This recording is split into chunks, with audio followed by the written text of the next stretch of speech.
Et bonjour à tous, ravi de vous retrouver pour l'émission du jeudi 12 janvier 2023. On se retrouve avec un BTC au-dessus de 18 000 $. Très belle poussée de 4% sur les dernières 24 heures. Ethereum qui flirte avec les 1400 $.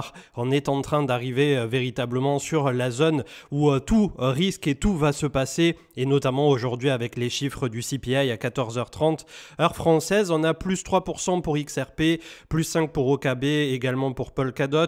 22% sur la journée pour Avalanche, Avax 15,26 $. C'est sur News, on le verra dans quelques instants. Uniswap et Atom Cosmos qui nous poussent également plus 5%. Et enfin, comme d'habitude, on a le bas du tableau éternel au niveau de ce top 25 avec Quant à 122 $ qui nous pousse 1% sur les dernières 24 heures.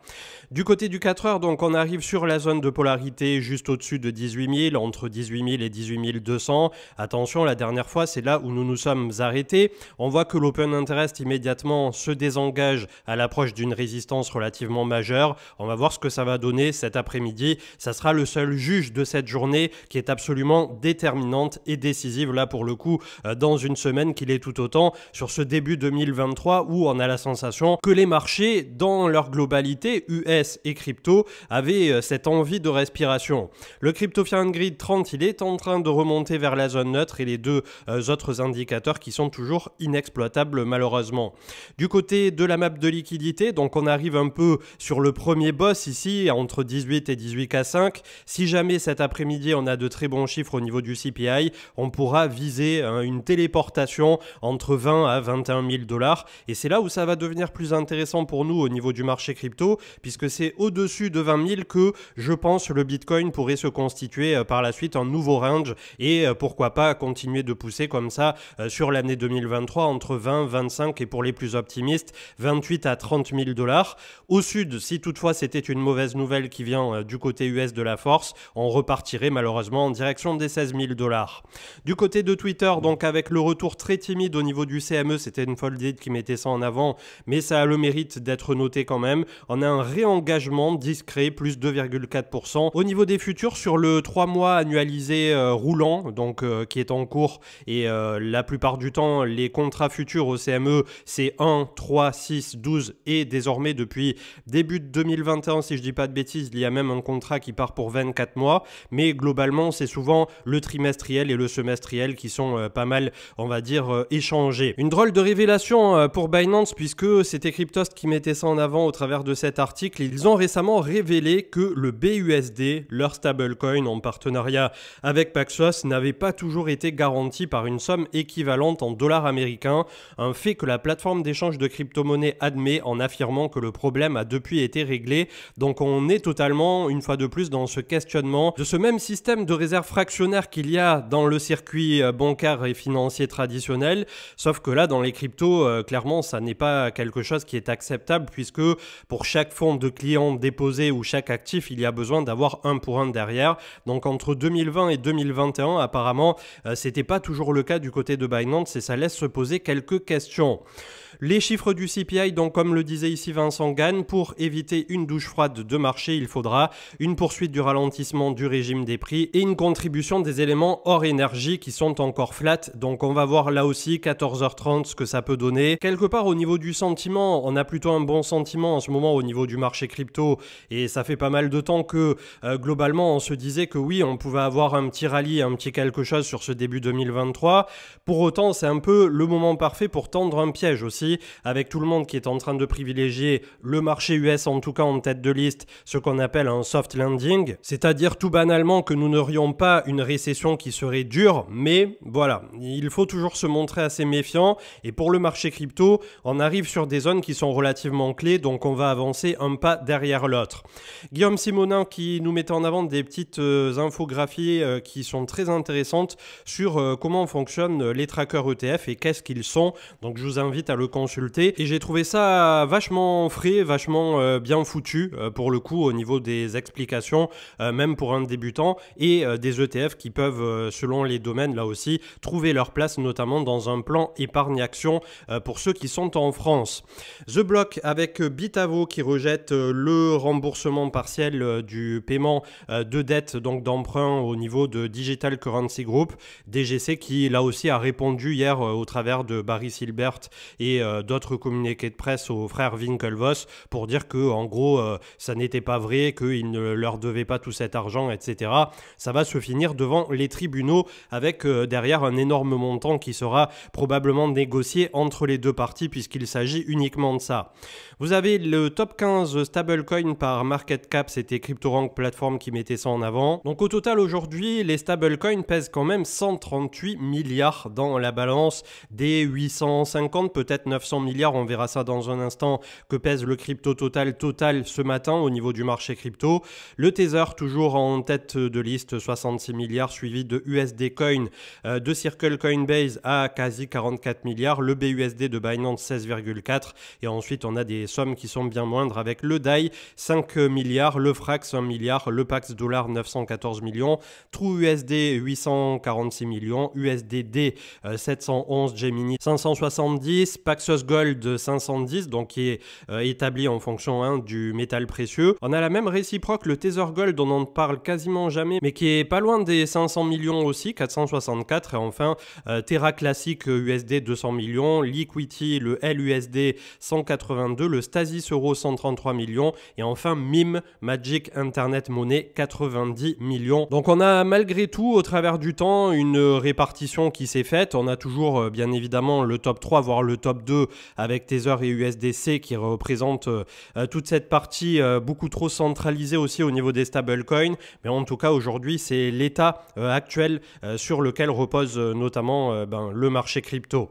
Grégory Raymond, 5 milliards de dollars en cash et crypto liquide retrouvés chez FTX. C'est la bonne nouvelle du moment. C'est environ la moitié du montant réclamé par les créanciers. Et une très bonne nouvelle potentielle pour le fameux DGC Group avec Grayscale et tout ce qui va bien qui est collé derrière, puisque ça permettrait là aussi de passer cette tempête un peu plus sereinement. Donc on a la sensation que peut-être les planètes sont en train de un tout petit peu mieux s'aligner et pivoter en faveur du marché crypto, mais je pense qu'il y aura encore besoin de quelques mois voire quelques trimestres, cette fameuse année 2023 de tampon pour nous remettre complètement dans le bon sens pour 2024 et le halving du Bitcoin, rappelons-le, au printemps 2024. Alex Hormozy qui nous parlait de ChatGPT, donc l'IA qui en ce moment est complètement à la mode, et donc on voit le ratio de puissance ici où on était à l'époque, si je dis pas de bêtises, sur 175 milliards. Alors c'est pas précisé si c'est des actions, si c'est des actions totales, des actions par seconde ou que sais-je. Toujours est-il, c'est le ratio par rapport à la version 4 derrière où on est désormais sur 100 000 milliards si je dis pas de bêtises. Donc on a un ratio entre deux itérations de cette même intelligence artificielle où on est passé de 175 milliards à 100 000 milliards et on peut constater à cette occasion que comme il le disait ici, il est en train de faire des démos et tout ça et il pourrait en une seule phrase, en une seule idée demander à une IA par exemple d'écrire un livre entier de 60 000 mots et ça vous le sortirez en quelques minutes. Donc c'est vrai que là on est en train de vivre un virage qui est complètement barge. Je pense qu'on s'en rend pas encore tout à fait compte. Derrière on risque d'avoir un auto-apprentissage aussi assez exponentiel de ce côté-là. On va voir si effectivement dans les prochaines années on va voir apparaître aussi des dérives ou de très belles choses. Je pense que les deux iront de pair. L'info importante donc autour de Amazon AWS, c'était Watcher Guru qui a poussé ça quasi en premier hier si je dis pas de bêtises, avec Avalanche, Avax, afin de faciliter l'adoption de la technologie blockchain notamment dans les entreprises via plus de scalabilité, puisqu'avec les subnets et tout ça sur Avalanche ça s'y prête totalement. Donc une très bonne nouvelle. Attention, ça n'est pas Amazon mère, c'est AWS, c'est un peu différent, donc ne jouons pas aussi sur les mots pour essayer de faire du buzz. Weekly MACD avec Dave The Wave toujours qui dit très prometteur. Donc est-ce qu'une fois de plus il nous aura donné en même temps que le point haut de marché et le point bas final? On va voir, on va constater ça justement sous quelques semaines à quelques mois. Kyungjo qui met en avant que Grayscale a bougé 21 000 bitcoins le 31 décembre 2022 avec une perte réalisée sur ses BTC en particulier de moins 60%. Apparemment ça serait juste un mouvement vers de nouveaux cold wallets qui sont partis sur Coinbase notamment, donc RAS de ce côté-là. Comme le mettait ici en avant Pladizo au niveau de cette analyse technique en hebdomadaire, on arrive sur la zone de confluence, la petite trend ici au niveau du BTC autour de 18 000. Est-ce qu'on se fait salement repousser cet après-midi pour la session américaine en fonction des chiffres? En tout cas, tous les regards seront tournés effectivement vers le CPI. Philippe Swift qui met en avant que le funding est toujours négatif au niveau du marché crypto, donc ça c'est plutôt positif pour nous. Et je reviens pas donc sur mes chiffres du matin avec plus 4, plus 5% du côté de Bitcoin et Ethereum. Quand on se lève le matin avec d'aussi bonnes nouvelles, voilà, en général quand on a traversé 1 an et demi de bear market, on est tous contents, quand bien même 4 ou 5% sur le marché crypto, c'est pas non plus voilà, la fin du monde ou le début du bull run en quoi que ce soit, mais ça fait plaisir et ça permet de souffler un bon coup. Vincent qui nous mettait en avant aussi le sentiment hebdomadaire des investisseurs particuliers aux US mercredi soir, donc hier. Un sentiment dominant qui est toujours neutre, rarement aussi prononcé, et effectivement on attend tous un peu comme le Messi ou pas ces fameux chiffres du CPI avec un marché US une fois de plus qui anticipe énormément, beaucoup trop de positivité, et j'ai bien peur que si jamais c'est la déception, derrière on en subisse les conséquences. Donc attention à vous par rapport à cette deadline. On l'aura donc dans les prochaines heures, et probablement pour ceux qui regarderont cette émission en fin de journée, soit ça aura été une très belle surprise, soit ça aura été une douche froide, donc on va faire gaffe aujourd'hui. En tout cas au niveau de Ether, comme je vous disais ces derniers jours, on est en train, ça y est, d'aller au contact de l'énorme cluster 1350 à 1400, moyenne mobile 20, moyenne mobile 200, sur lequel il est en train de batailler en ce moment. Une petite poussée supplémentaire pourrait nous amener par la suite à 1600 $ pour Ether. Donc vraiment, c'est de lui, je pense, que pourrait venir cette envie, ce renouveau au niveau du marché crypto, mais pour l'instant on n'a strictement aucun volume. En tout cas ici du côté de Kraken, c'est peut-être pas le meilleur échangeur pour regarder Ethereum, mais c'est quand même pas mal foutu à court terme. Du côté du crypto total, 842 milliards, on est en train là aussi de toucher la moyenne mobile 20 période hebdomadaire. On a la moyenne mobile 200 ensuite, comme je vous le disais hier déjà, à 955 milliards, et la vraie zone par la suite de résistance et de pivot plus tard pour le côté boule de la force à 1150. Donc encore pas mal de chemin à parcourir. Le crypto total des altcoins ce coup-ci, proche des 500 milliards, la moyenne mobile 200, la moyenne mobile 20. Si jamais on s'en affranchit, on peut avoir là aussi du côté des alts une très très belle poussée pour ce début 2023, qui serait pas sans rappeler un peu ce qui s'était passé justement début 2019. Alors si c'est ça qui se réalise, c'était le scénario que je défends depuis quelques semaines, j'en serais très content, mais pour le coup, je mets d'énormes freins aussi pour ne pas m'emballer, pour ne pas qu'on s'emballe tous à nouveau communautairement, puisque je sens qu'on est quand même toujours sur la pente glissante, et on sait à quel point le marché crypto, avant de nous délivrer du vrai positif, a tendance à nous faire souffrir un peu sur la longueur. Donc soyons méfiants et soyons encore un peu prudents quelques temps. 18 100, le Bitcoin donc au contact de la moyenne mobile 20, attention, on est vraiment entre 18 et 18K5 sur une zone dure. Il nous faudrait nous extirper au moins à 20 000 par la suite pour commencer à parler ensuite des 24 000 où nous attendra la moyenne mobile 200 qui jouxte parfaitement avec cette résistance long terme autour de 25 300, 25 400. Donc là aussi beaucoup de chemin à parcourir, et malheureusement déjà sur une zone extrêmement dure de résistance. Le SP500 qui continue de s'arracher hier, plus 1,28, le futur qui est pile poil autour de 3990, donc léger, on va dire positif à l'équilibre pour cette anticipation d'ouverture du marché américain qui ouvrira cet après-midi juste après les chiffres du CPI. Autant vous dire que ça va être une journée un peu roller coaster. Donc là aussi on verra le jour où on dégoupille cette trend long terme pour aller revisiter les 4200 points. Un soft landing qui serait pricé au-dessus de 3500 $ si toutefois ça arrivait. Une récession qui serait pricée entre 3200 et 3400, et ensuite un crack sous les 3000 points pour le SP500 si toutefois c'était une dépression qui venait juste ensuite. Ça n'a pas l'air d'en prendre la route pour l'instant, mais voilà. Le CAC 40 lui qui continue, il n'a que faire des autres marchés en ce moment, donc je pense qu'il va peut-être tenter de venir chercher ses ex-ATH. Je ne sais pas s'il y a encore le jus suffisant. Attention au niveau du RSI aussi qui va finir par s'essouffler, mais on a eu vraiment depuis octobre 2022 un mouvement sur le marché CAC 40 français qui a été assez extraordinaire. Le dollar toujours sur support des 103 points, ça n'a pas bougé depuis hier, et il faudra surveiller lors du prochain gros mouvement ce que nous dit la Bitcoin dominance avec 41.4. On voit malgré tout qu'elle est toujours à plat, toujours essoufflée. Pendant ce temps, on a l'Ether dominance, je vais vous la montrer pour une fois pour constater elle qu'elle a envie de pump. Elle est juste sous résistance autour de 20.3 aujourd'hui. Est-ce que ça y est, Ether va tenter son mouvement? Là, ça me paraît un peu présomptueux vu la période de penser que d'un seul coup, tout le marché crypto aurait le jus nécessaire pour nous faire un véritable rallye long terme haussier.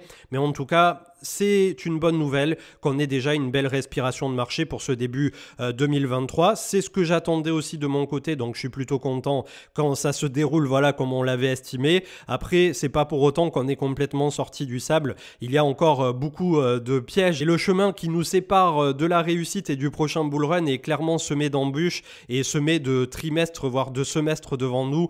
Donc inutile de vous dire que ça prendra là aussi encore pas mal de temps. Je vois qu'on a Amazon qui a repris des couleurs, plus 6%, donc le point bas autour de cette zone de support des 80 a probablement été fait. Attention, ça va se durcir immédiatement autour de 100 $ avec la moyenne mobile 20 qui redescend relativement fort. Le momentum MACD, le RSI est plutôt encourageant. On a toujours beaucoup de titres qui sont échangés sur les Amazon, sur les Apple, sur les Google, Microsoft et consorts. Donc globalement, le marché US, comme je vous disais pour Netflix hier, c'est presque pour nous qui sommes habitués à des volatilités complètement barges du côté du marché crypto, du petit lait pour le coup, que ça soit le marché français ou le marché US. Et quelque part, ça me permet aussi, même si je continue à faire des erreurs au niveau du marché US ou du marché français, à prendre des positions trop tôt, à de temps en temps vouloir FOMO des positions et tout ça, je trouve que c'est beaucoup plus coolé, c'est beaucoup plus posé, beaucoup plus raisonné aussi et raisonnable. Quand bien même on a eu beaucoup de volatilité par exemple sur des titres comme Tesla où il y a une décorrélation parfois entre le titre et la, on va dire, raison de marché en tant que tel. Au long terme, on a des zones sur lesquelles on peut s'appuyer, on a des investisseurs qui savent qu'ils sont là pour du long terme aussi sur ces gros dossiers. Donc c'est un peu moins YOLO, un peu moins western qu'au niveau du marché crypto, avec moins de volatilité, mais voilà, on se fait aussi moins de cheveux blancs en investissant au long terme sur les marchés actions, je suppose. Et bien que quand on en discute avec des financiers ou des banquiers, pour eux le marché actions c'est déjà un marché à risque dans un portefeuille finance pour on va dire un particulier. Donc je crois que c'est classé sur leur propre échelle autour de 7 ou 8 sur 10, quelque chose comme ça pour les actions. Donc c'est pour vous dire, les cryptos, je pense qu'on est classé 100, s'ils avaient un classement qui allait jusqu'à 100, on est 99 écarlate, le risque au niveau du marché crypto. On terminera avec AAV qui a défendu depuis juin 2022 ce support des 50 $. Ça n'est pas sans souffrance que on aura plus tard le renouveau de la DeFi. On n'a aucun volume, mais on est sur Gemini, donc je suppose que c'est pas là où on aura le gros de volume, mais même sur Binance, ça n'a pas l'air voilà, extraordinaire pour l'instant.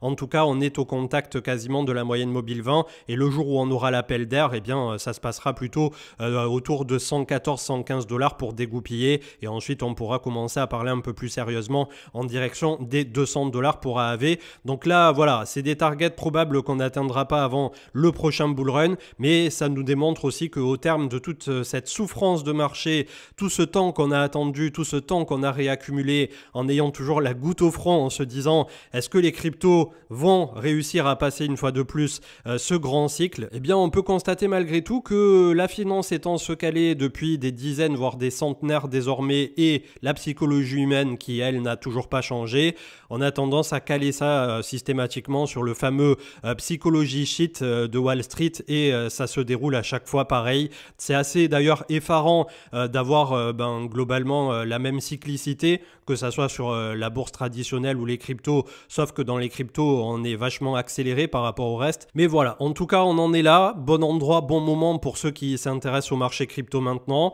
Ça veut pas dire qu'on ne pourrait pas aller plus bas sous certaines conditions, mais en tout cas pour celui qui a une vision sur quelques années, je suppose que ça pourra porter ses fruits.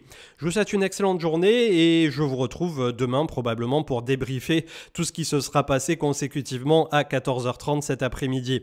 Très bonne journée, soyez prudents et à plus tard. Ciao, ciao.